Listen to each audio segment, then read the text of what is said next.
Right now, the day after, with a debt default avoided, the federal government open for business. Many more questions still than answers. Will D.C. now become more rational and functional? And what exactly has the latest game of chicken really cost us? And next, for all the bad blood between Republicans and Democrats in D.C. right now, the real target of Republican anger is other Republicans. Have we seen the first shots of the GOP civil war? And if so, does the Tea Party go away or take over? And later, the local ad wars, as even low-level campaigns look to take advantage of unpopular Republicans in D.C. This ad is causing a stir here at home. We're going to get into it with one of the spokesmen for the man who knows, whose name is on the very ad, Joe Loda.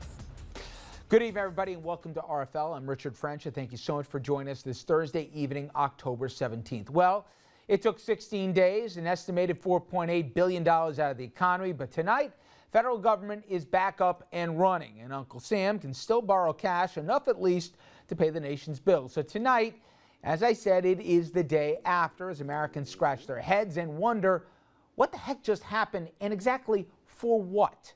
Let me bring in Andrew Whitman, senior political correspondent, who's got more on the fallout. But I don't have answers to either one of those questions, Rich. I'm not sure anybody does. This first funded day of the 2014 federal fiscal year began with apologies and some rally the troops messages from the president and vice president to the workers who have had to ride emotional roller coasters this month. But the happiness that the crisis was over quickly gave way to new fears that the sequel could be just 3 months away. The government is reopened, and across the nation, things are getting back to normal. Many of the hundreds of thousands of furloughed federal workers were back on the job today.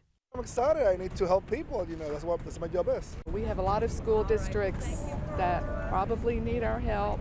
Closed for business signs came down at California's Yosemite National Park and Philadelphia's Independence Mall. And in Washington, barricades were removed from the iconic monuments. Trash that piled up during the shutdown was picked up, and the National Mall got an overdue makeover. And crowds lined up to visit the Smithsonian museums. We're pretty excited to see all the museums today. And the cutest casualty of the shutdown, the National Zoo's live camera of the 8-week-old panda cub and her mother, it was turned back on. Today, President Obama said Americans are fed up with Washington and that lawmakers need to change course. At a moment when our economic recovery demands more jobs, more momentum, we've got yet another self-inflicted crisis that set our economy back. And for what? The shutdown cost the nation an estimated $24 billion. And even though Congress reached an 11th-hour deal, it didn't address any of the broader issues that divide Democrats and Republicans on spending and the deficit. Today, bipartisan negotiators kicked off discussions on a budget deal to hopefully avoid a repeat of the past few weeks. We want to look for ways to find common ground, to get a budget agreement. As for President Obama, he got a lot of praise from liberals and progressives today. Kudos for not giving in to Republican demands, something the president is widely seen as having done in the 2011 debt limit deadline dance. He tried to put both incidents into perspective, as he said in this deep-cut speech segment from this morning. But let's be clear, there are no winners here. These last few weeks have inflicted completely unnecessary damage on our economy. We know that consumers have cut back on spending, and that half of all CEOs say that the shutdown and the threat of shutdown set back their plans to hire over the next 6 months. We know that just the threat of default, of America not paying all the bills that we owe on time, increased our borrowing costs, which adds to our deficit. And of course, we know that the American people's frustration with what goes on in this town has never been higher. That's not a surprise. That the American people are completely fed up with Washington. At a moment when our economic recovery demands more jobs, more momentum, we've got yet another self-inflicted crisis that set our economy back. Rich. Thank you very much, Andrew. Now, with all the fighting over reopening the government, it is ironic that the one group not in D.C. today, as the government reopened, are the people who closed it. I'm talking about a vast majority of the members of Congress. So what will the impact of this be when lawmakers actually get back to work? And for that, we're joined live by Ginger Gibson, congressional reporter for Politico. Ginger, thank you very much. I appreciate it. Thanks for having me. You know, I went through on your site, you said, what did we learn from the last 2 weeks? And I want to go through some of the bullet points. One is apparently that the president has a line or a political spine, however you want to frame it. Do you think that came as a surprise to a lot of Republicans that he didn't capitulate in the 11th hour? It wasn't just Republicans who were surprised that President Obama held the line. It was Democrats as well. Many of them were concerned after 2011 when they felt he gave too much away to Republicans in negotiating the deal that ultimately ended up with creating the sequester, that he would do so again. But with the urging and the leverage of Democrats in Congress, he held strong. And at the end of the day, he really was the winner in this showdown. All right, let's talk about the Republicans because, to put it politely, they're in disarray today. It's funny, well, everybody talked about the tactical and practical screw-ups they did in the last 2 weeks.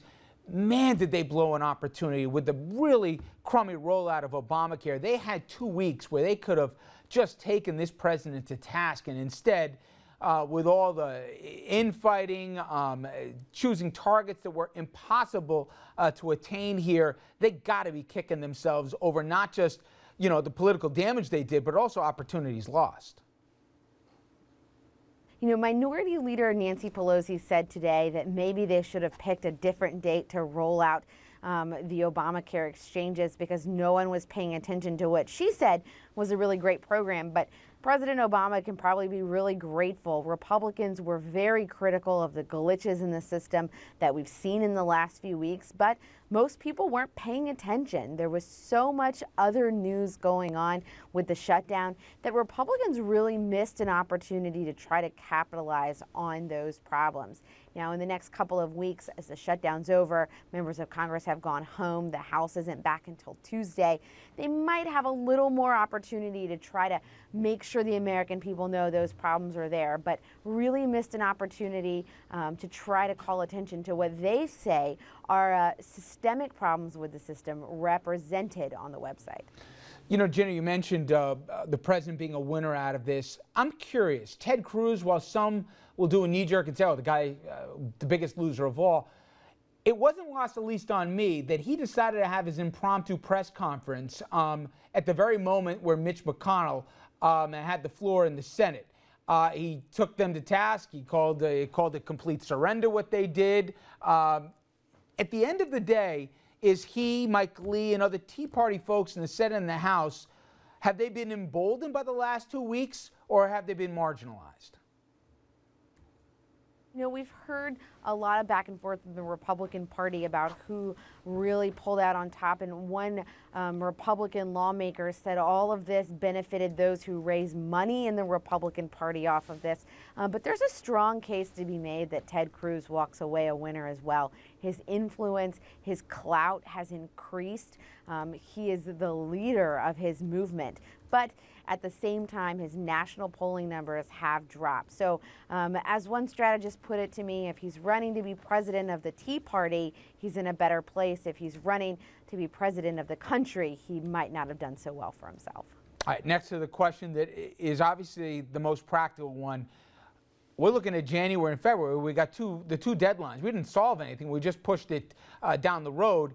Do you have any reason to think that there was lessons learned here and lines that won't be crossed again, or are we just going to relive this thing in a few months?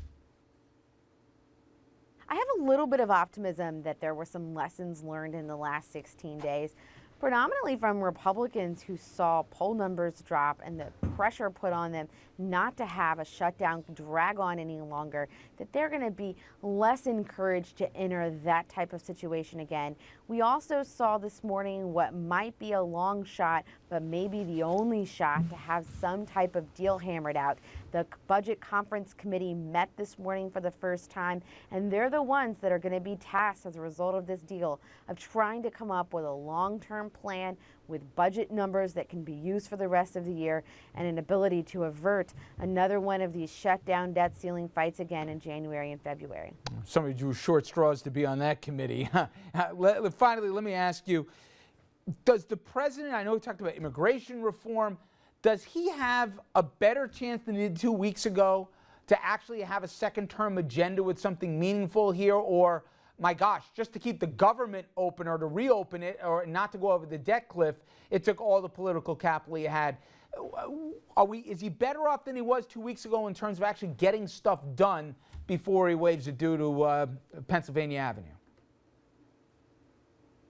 The president, in not negotiating with House Republicans or Senate Republicans in this process and drawing a deep line in the sand, didn't expend a lot of political capital to get this done. But the question that really is going to determine whether or not his agenda has any life going forward is what this means for Speaker Boehner. First off, can his party hold on to the House through the midterm elections? And second, what does this do for his leverage? We know after the last shutdown, Newt Gingrich lost a lot of leverage in Congress after leading that shutdown. It's yet to be seen what this will mean for Speaker Boehner, whether or not he'll be able to negotiate a grand bargain, whether or not he'll be able to push back at immigration reform, and whether the president is going to be able to come in and exact more influence on Congress.